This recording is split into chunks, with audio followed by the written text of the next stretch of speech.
Around 47,000 years ago, my great, great, great, great, great, great, great grandfather, he lived in a cave in the middle of a jungle. By profession, he was a hunter. How many of you would like to meet him? Thank you. Every day when he went out to hunt, he was unsure whether he would come back alive. He feared he would be killed by another tribe, struck with lightning, killed by a wild animal, or will be bitten by a cobra. He experienced threat to life at every step. Let's come to 2021, and that's me. When I compare my life with my grandfather's, I have a fairly secure, comfortable, and predictable life. There are very high chances I would survive beyond 70 and will have all the resources to live a good life throughout. I barely experience a life-threatening situation. That's not only my story, that applies to each one of us and everyone else who is outside this auditorium living on this planet. In the last few thousand years, humanity has evolved massively. But one thing stays the same: the way we respond to a threat. Howsoever minor or insignificant a threat is, we respond as if our life is at risk. Let's see one of the neuroscientists, Ivan Gordon, what he says. He says 5 times a second at unconscious level, our mind is scanning threat in the environment. It keeps asking, is it safe or is it dangerous? That happens all the time when we are shopping, when you hit a stage, when you're sending an email, or you're attending a meeting.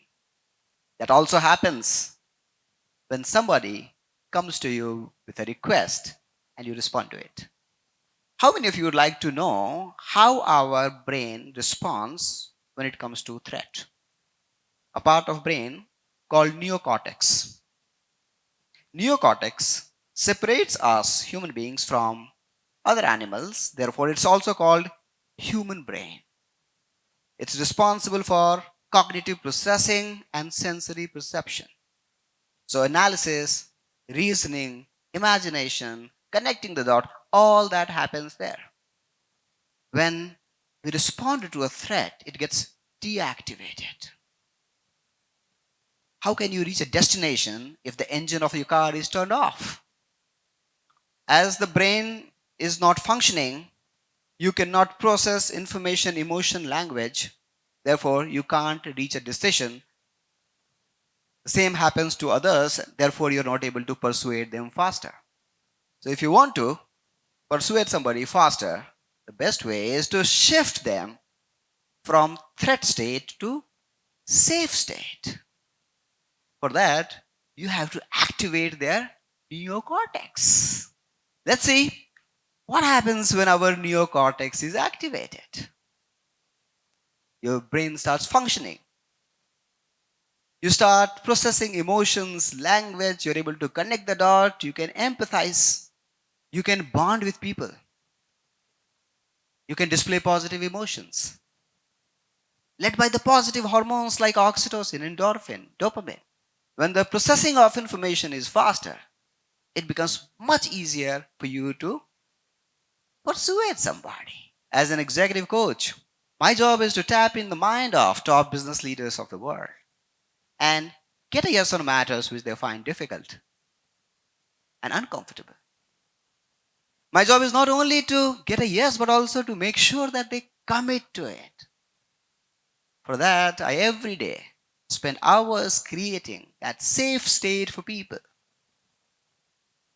so that they could be vulnerable, they could be honest, they could share the things that they never shared with anybody before. To master this craft, I've spent nearly 2 decades, but you won't have to invest so much time. To shift somebody from a threat state to safe state, all that you need to do is to follow three simple steps. Number one, alter the mind frame. Number two, develop space. And number three, guide them poignantly. Now, the question is how to alter your mind frame. I want you to recollect when you went to persuade somebody last time. You tend to control the situation. Keep thinking that how can I benefit? What's in it for me? How fast I can get it done? That's the predator's mindset. You behave like a tiger who is hungry, and when he goes out for a hunt, all that he needs to do is to feed its tummy. Shift from the predator mind frame to benefactor mind frame. From tiger to a dolphin who can empathize with others, who can sense others' emotions, who can be more loving, more playful, and more joyful. One of the best ways to do that before you start the process of persuasion, take a pause and ask yourself, do I want to know what this person really thinks? When you ask this question, that generates empathy for the other person, and that reflects in your body language, and that generates goodwill. When the other person senses that you are thinking good of him, he reciprocates, and the process of persuasion speeds up. So, point number two is developing space, psychological and kinesical. How to develop that psychological space? Start with respect. Dominic Messino, he was a hostage negotiator with New York Police Department, and he has the credit of negotiating more than 200 hostage cases without a single casualty. He says, when I deal with an armed criminal, then the rule of thumb that I follow is be polite. William Urey, one of the top negotiators on the planet, he also wrote a book called Getting to Yes. He says, the reason we must respect others is that it works. William Urey also says that when we are more likely to give respect to them and their interest, they are more likely to listen to us and ours. When you are talking to them, do not interrupt. Listen to them with open mind. Display curiosity. Take some time to find out what's good about them. If you notice any behavioral trait, anything nice they have done in past, spring a surprise and recognize it. Now let's move to creating kinesical space.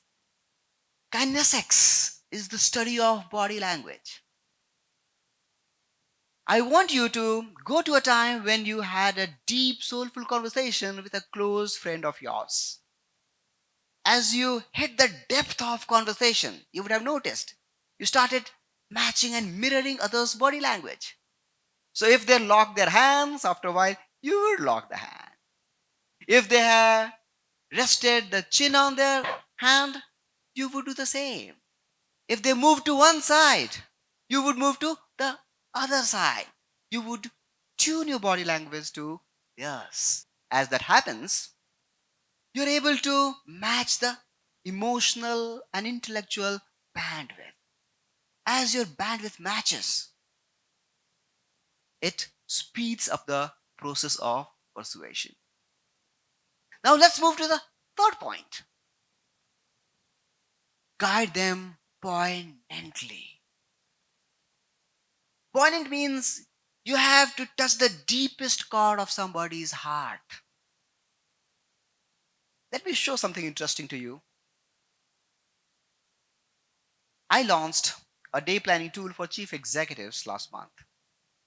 And I put a rational post on LinkedIn mentioning all the features and benefits of that daily planner. After a week was over,